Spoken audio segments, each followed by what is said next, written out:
Hello and welcome to Coronavirus, The Whole Story. My name's Vivienne Parry. I'm a writer, broadcaster, UCL alumna and the host of this award-winning podcast all about the pandemic as understood by the UCL community and its research.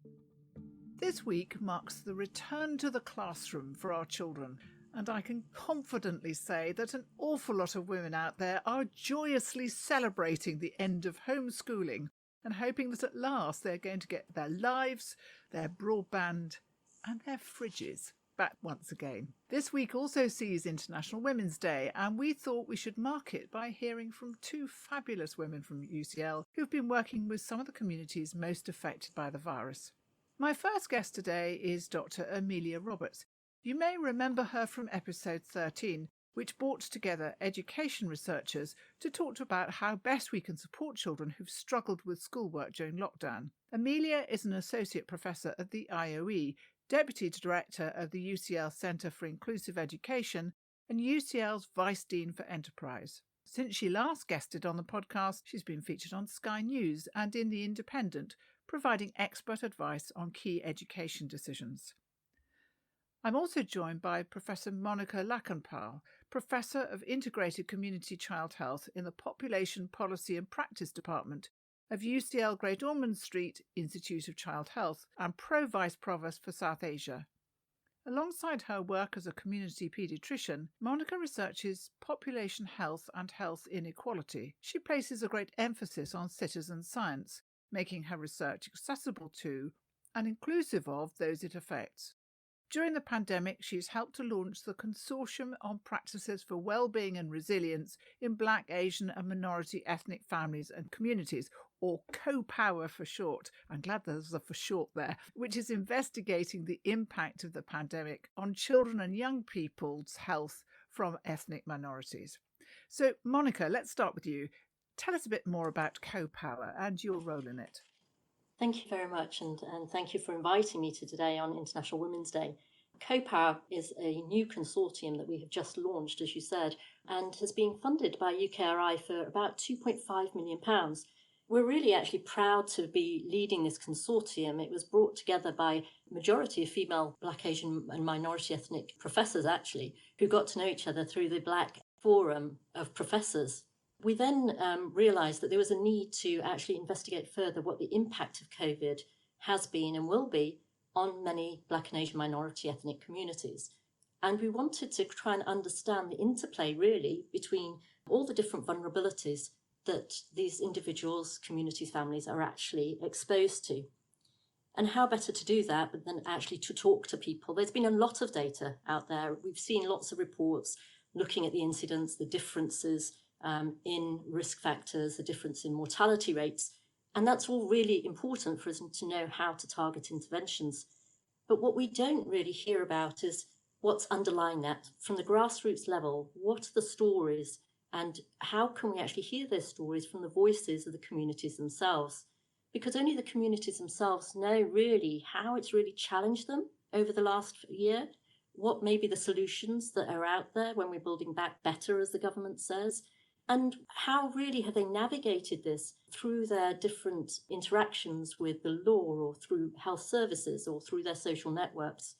So CoPower was really an idea that came together where we thought that it'd be important to bring the different disciplines together. And actually that's core to this consortium. We have individuals who are coming from backgrounds such as health, myself, social work, law, creative arts, political sciences, international relations. And you can see that's very, very diverse and an integrated approach, which was really key. And the reason for this is because we realised that to untangle and unravel some of the factors that underlie these vulnerabilities for families and who are at risk of COVID-19, and to hear the untold stories and untold experiences that we need to hear, we needed to bring together academics in partnership, really, and really hear from the different perspectives of what sort of discrimination people might have faced, how they've navigated to that discrimination, what the experiences have been through not having any access to education or school, and what it's been like to lose family members at such a high rate that people have through this whole pandemic. So what's your role in this particularly? And also, what are you finding so far? What's really struck you? So we're at the beginning of this consortium. I'm a professor of child health myself. My experience is working with marginalised communities. And that's really what I'm bringing to the table. I've worked as a practicing paediatrician for many years with marginalised communities, many of them from Black and minority ethnic communities. I myself are South Asian origin and seen how the last years actually played out in front of my own eyes. So I will be working with colleagues on the children's work package particularly, and with young people. And what we really want to do is reach out to the very marginalised youth who've been affected by this pandemic and whose voices probably haven't been heard as much as many of the other people in the public domain at the moment. So we will actually be going and spending time, and this is what I'll be doing with my colleagues. We'll be going and finding these young people, hearing their stories, getting them to tell our stories, and co-creating solutions and interventions with them that we hope we can then take to policymakers and put in front of these policymakers to work out what we should be doing in the future to give the youth of today a better future for tomorrow. Were there any particular stories that you were hearing, perhaps during your regular work, that made you think that this approach would be one that would be really valuable? Yes, we've been hearing lots of stories of young people talking about how they've had to spend their time taking on carers' roles that they may not otherwise take, spending more time in the house where they're having to look after elderly members. Many of Black and minority ethnic communities live in multi-generational families, and that's very positive because it's very positive that families look after each other and the elders have been cared for. But it does put a pressure sometimes on the young people when they're trying to take care of their education and they're trying to take care of caring roles in the house.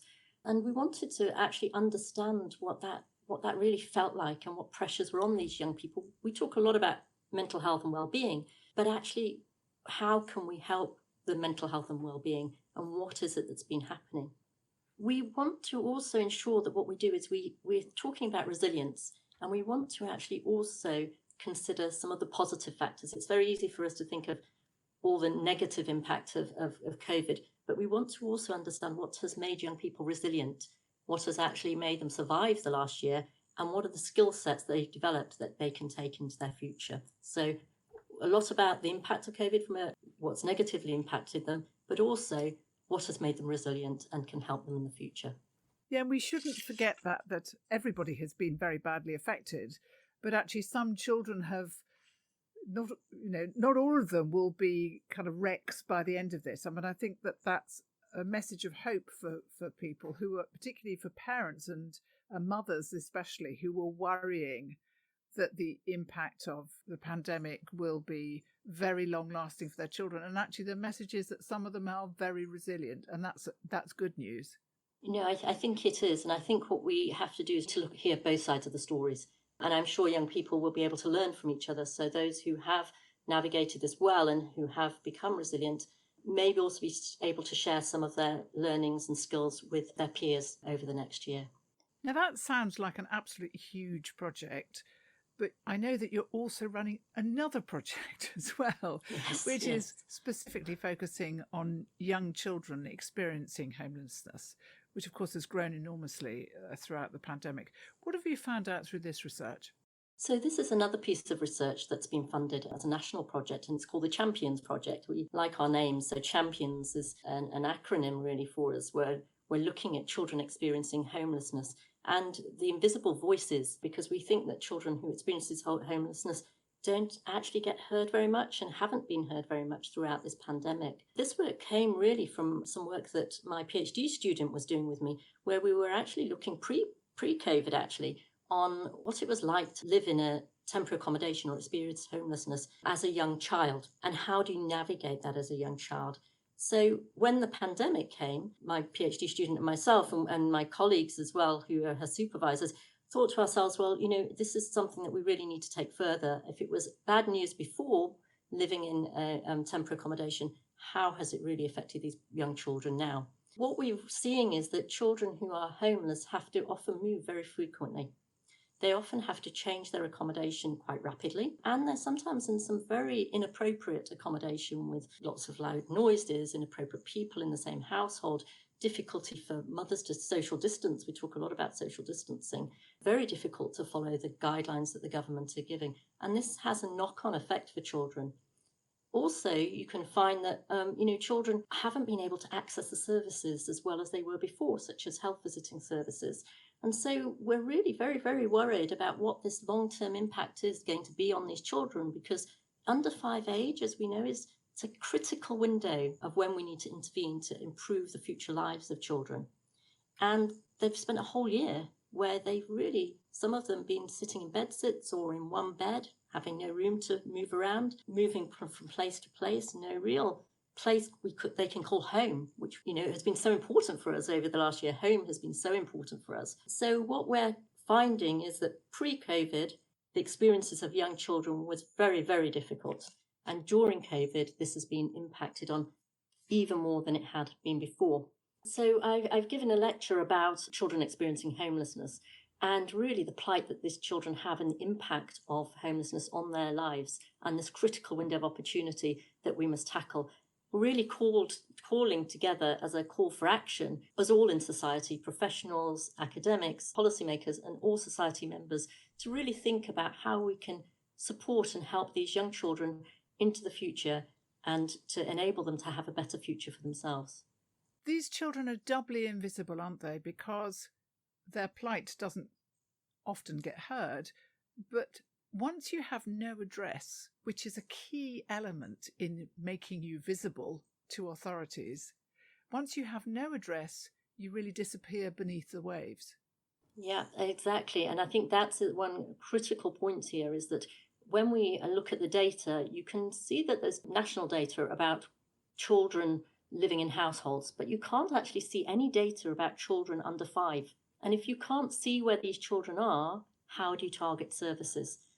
You can't ask a local authority to actually find out where to put their money, really, in a crude way, if you don't know where the children are living. And we need to make these children more visible. We need to make sure that we find out where these children are living. We can track these children as they move, because, to be very honest, they could be in one borough one day and they could be another borough another day. They have to start the whole process again of finding a GP or a health visitor or a dentist. And we find it hard enough to do that. And surely there must be a simpler system we can find to help these children get the services that they need. Yeah, really, really important. Thank you for that, Monica. Let me turn to Amelia now, because a large part of your work has focused on creating programs to help improve teaching in schools, programs like making autism research accessible to teachers. How have you had to adapt this work during the pandemic for another section of the population that can be invisible? Yes, indeed. So, a large part of our work is what we call knowledge exchange. And what we do is we take a literature review and we make it accessible to schools by giving them an audit so they can use the existing knowledge base to scrutinise what's happening in their schools and then plan an action project, an action research project around their own findings. So we're all about reflective practice and supporting schools and teachers to improve their provision for children, particularly children with special educational needs. You've had an incredibly busy year because as education has risen continually up at the priority level, we've been looking for expert advice wherever we can find it. And you've been very public about young people and how best to support them. For example, about thinking summer schools, exams, and so on. How have you found that experience, and what are your main takeaways from it? It's been a real privilege to be asked to contribute to the public debate. And one of the messages that I find myself really repeating is that we shouldn't be looking at a one size fits all approach. We need to be looking at a nuanced response to young people. So, if, for example, we think about the impact of lockdown, for a child in a very stressful household, the impact of lockdown is going to be very traumatic, and that impact could be long lasting. So, in that circumstance, I might be talking about some colleagues' work, such as Kerry Wong's work on the stress caused by lockdown. But there are other children, perhaps a child who has autism or has maths anxiety, and their experience of lockdown may actually be a more positive one. in which case we need to think for them about how the transition back into school might work. So one of my roles, and we've done a lot of this in terms of our Back on Track project, one of my roles has been to collate resources for schools and families so that we can really support that transition, the transition into homeschooling and the transition out of homeschooling. So if I just give you a couple of examples, our colleagues in the Centre for Research in Autism Education worked on a wonderful resource to support well-being and mental health in children with autism, and it's called Know Your Normal. And it's a free to access resource. And what it does is it enables families and schools to talk to children with autism and build up a profile of what's normal for them.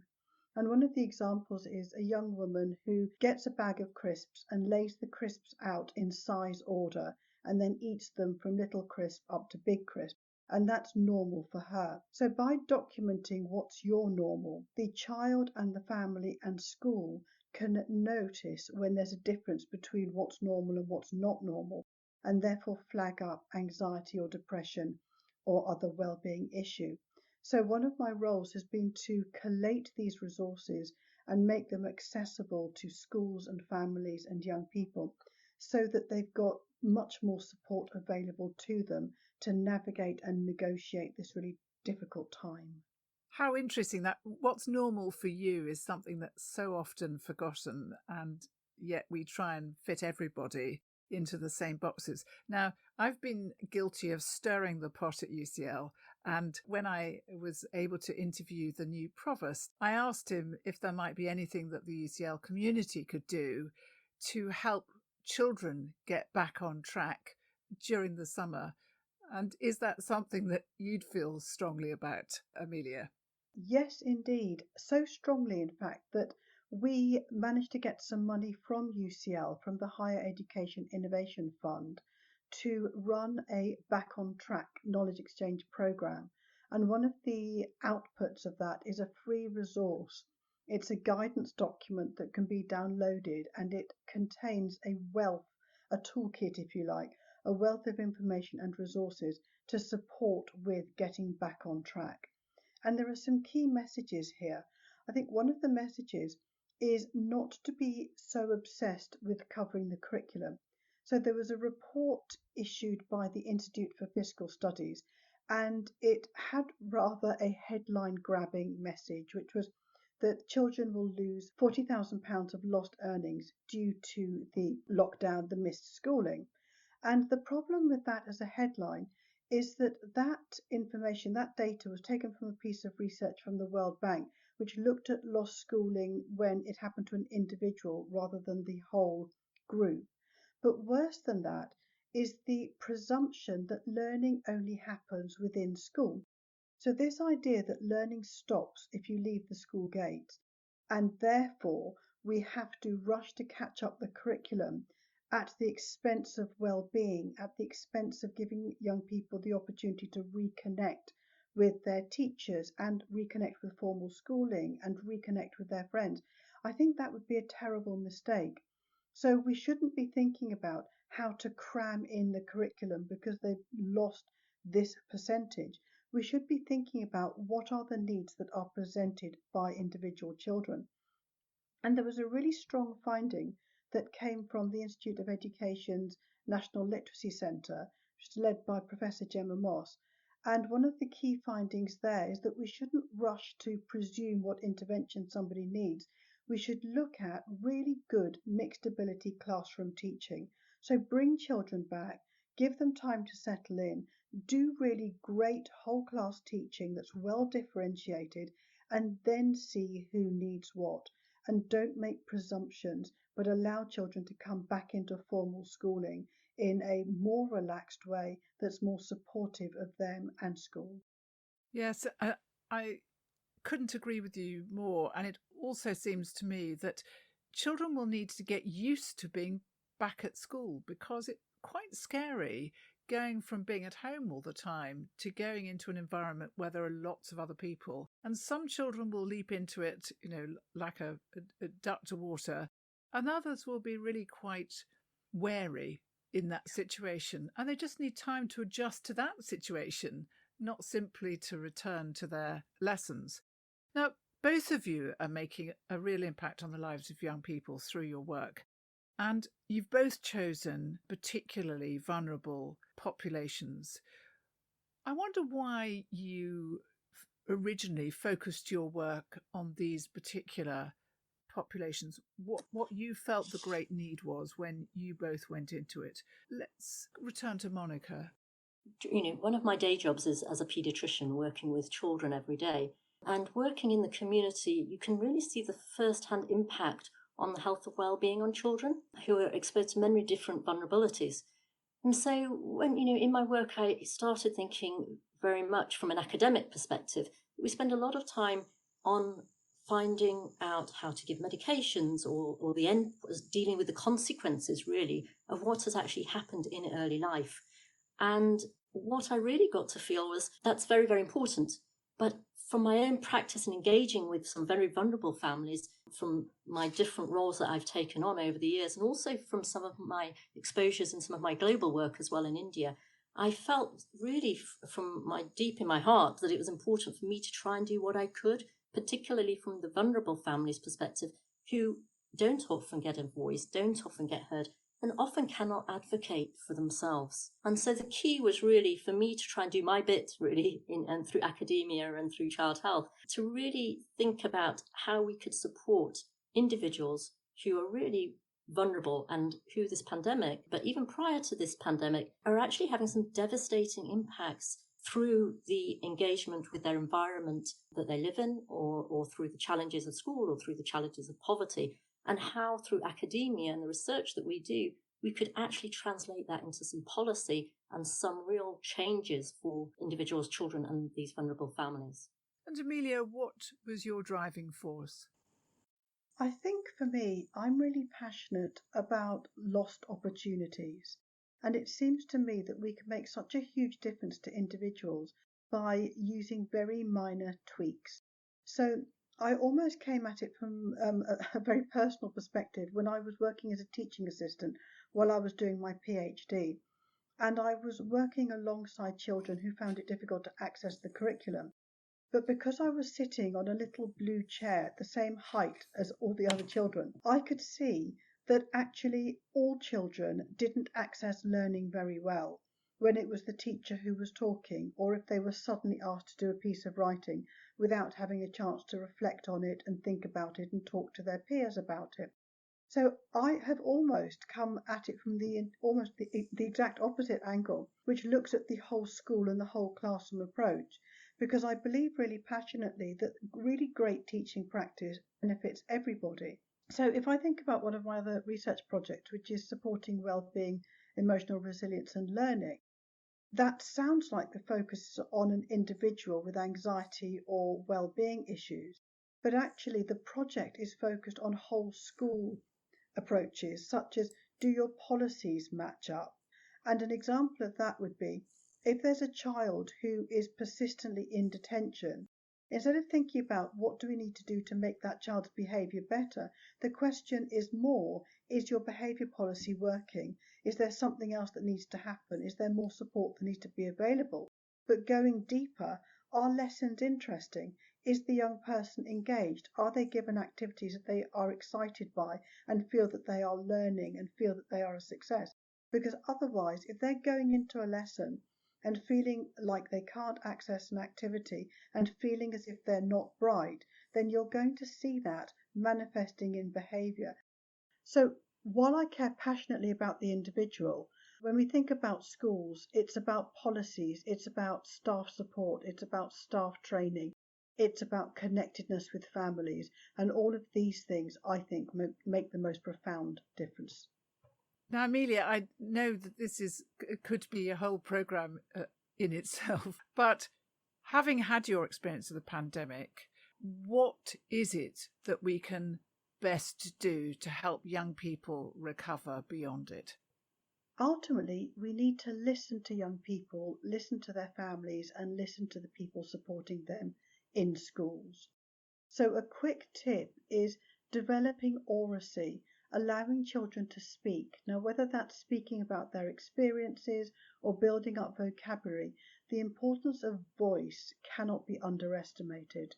So we need to think about the spoken word. We need to think about allowing children to engage with their friends and have opportunities to have fun.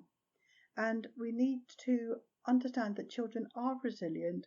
Some children will be absolutely fine. Other children will need really sensitive support. Monica, how about you? How do you think we can best help young people recover from the pandemic? I think we need to now look forwards and see, how we can take our young people into their better futures. And I think what we really need to do is think of the young people as a resource where we can listen. We talked about listening a lot, and I think that's really true. I think we need to give them a voice. But when we give them a voice, we need to hear what they're actually telling us. What do they want to change? How do they feel we can drive the future forward? What are the things that we can do to make it better from us rather than a top-down approach, which may sometimes be taken? I think, we have to work with the young people. They're very clever, the young people are. They reflect a great deal on their lives. And I think we need to work with them to develop strategies, policies, involve them in the decisions for their future. And then I think we really need some very targeted approaches. I think, when we're thinking of funding through the policy makers, we really think of targeted approach which will get to the children and make a difference. So in summary, I think collaboration is important with young people, co-creating solutions and interventions with them, thinking about positive partnerships and positive messaging. There's been a lot of negative messaging against young people, and I think we have to really turn that narrative around a bit, and then listening and giving them a voice. Now, International Women's Day feels like a particularly important day to celebrate because, as we've heard on the podcast many times before, the pandemic is really exacerbating that existing gender disparity in society. A lot of women have found themselves taking the lead on homeschooling in addition to everything else, or prioritising their partner's work over their own, or their education, if, for example, they're having to share space and other resources. And on top of that, we know through the excellent work of Daisy Fancourt and her survey that this pandemic is taking its toll mentally on women. So I want to end this week's episode by asking you first, Amelia, what's been your experience of the pandemic? Have you found it more difficult? And what more can we do to support women in academia during the pandemic? Gosh, that's a huge question, isn't it? Yes, I think actually opportunities like this are really powerful. So it's such a privilege to be able to talk out and to share what we've been doing to make a difference. So I think it's really about showcasing academics' work. And so many of my colleagues are doing such powerful, incredible things that the more we shout out about our colleagues, the more we share their work, the more we really showcase the brilliance of the people around us. I think that can be incredibly supportive. I mean, in terms of the pandemic, I've been incredibly lucky. I have a husband that makes a lot of coffee, so I've been the grateful recipient. So, I've been one of the really Mine makes a fortunate very fine ones. gin and tonic. Well, that too. Indeed. But I think it's about really supporting our colleagues, listening to people when they need support, being gentle we all have our stumbles. So it's being supportive when we have our stumbles, but I think even more importantly, shouting loudly about the achievements of the incredible women that we know. Indeed. And also doing, I suspect, some practical things like, when there are deadlines coming up, extend them, because for women to try and get in grant applications as well as homeschooling and all the rest is just impossible, and it puts them at a huge academic disadvantage, I think. Monica, firstly, what's your experience? And I know that you're currently doing a placement at BBC and you're a budding poet. So that's really showing the importance of communicating research and the work that needs to be done. So would you tell us, first of all, what your experience being a woman during the pandemic has been, and then perhaps play us out, as it were, by sharing one of your poems and telling us why you wrote it? I think the pandemic's been challenging for everybody, whether you're male or female, and I think we have to remember that. But actually, I think, as we know, for women, you're often fitting in everything. And it feels like sometimes there's no break in the day. I think probably many women will resonate with me with that. It seems like you get up in the morning, you go through the whole day, there's no break, and then it's morning again the next day, and you seem to have merged work into life, into everything else you're trying to do. But there are some positives, and I think I want to also bring the positives as with the challenges. And the positives are that actually I've not had to travel anywhere in the last year, which has been quite different than normal years. And it may have been a bit of a challenge for children to be at home. And I have older children, adolescents who should have been, well, older than adolescents who should have been at university. But actually the last year has given me time with them, which actually I wouldn't have had, quality time with them being at home. They probably don't want to be at home with me, but actually it's been quite nice for me to spend time with them. And that brings, it brings with challenges, but I think it's important to remember the positives as well. It also makes one think about the privileges some of us have. So I have a nice home, I have a nice garden. I have been very lucky through this pandemic. It's actually given me some thinking space, which I wouldn't have had in a very strange way, very, very busy, but given me some thinking space. And I'm very lucky. I have a very supportive family as well. And I think that's come through very strongly in this pandemic, where you have good networks, good friendships, good family. It's made us more resilient and able to cope. And that's why I have a lot of my work reflects around people who are actually much more vulnerable than I am, because I'm aware. The other thing is that whenever I think of moaning, and the times when I am tired or exhausted or trying to juggle things, I just think of my mother, and she was a refugee from India, and she had many more challenges than me. So every time I'm feeling a bit low, just buck myself up and go, okay, it can't be as bad as what she had to go through. I'm still doing it with a very nice environment and moving forward. But you mentioned the fact that, two things. One is about, what should we do in academia for women? I think women were always challenged in their careers. We know that trying to get enough grants out, getting enough papers out, compete with the networks that were existing and trying to find your way through into those networks, it was always difficult. Unfortunately, the last year may have made that harder for women again. And I just hope that we're not moving a step back from where we got to. And so my request to all, the leads, the hierarchy within the institutions is to proactively seek out women, proactively see what they have achieved. It may not always be the number of publications, but they've got a huge number of other skill sets that they've actually brought with them through this pandemic, and utilize those and support the women into the future. So you mentioned a budding poet. Well, I mean, that's a very nice way of putting it. What sort of happened is that through the moments of when I'm not sleeping and when I'm not working or doing anything else, these little moments come to me when I think translating science and what I would write in an article to reach the community is very important, and to move people is very important, to ensure that they work with us to bring about change. So I just read you a short poem here, and I'm really not an experienced poet. This really is I'm a real novice and never thought I'd be writing poetry at all. But anyway, here we go. The poem's called Dreaming, and it's about it. I wrote it after one of my field workers in India recently came back and told me how devastating it was to see these young children hit by the pandemic, very, very hungry and without food. And that's what really came to me. So here we go. Dreaming, dreaming, dreaming of what I want to be. But then I look around me, and hunger is what I see. My friends have no clothes. See their tears and runny nose. No toys in their hands, only dirt between their toes. We are told we need to try more, that we really are not poor. Please see it through my eyes. They really are not lies. Thank you. I loved that poem. I thought it was just beautiful. Thank you very much to you, Monica, and to you, Amelia. You've been listening to Coronavirus, the Whole Story.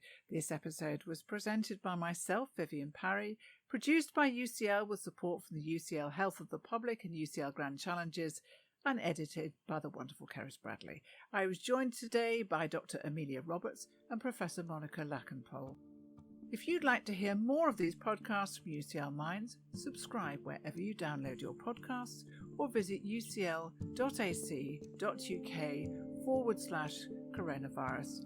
This podcast is brought to you by UCL Minds, bringing together UCL knowledge, insights and expertise through events, digital content and activities open to everyone. Hope to be with you again soon. Bye for now.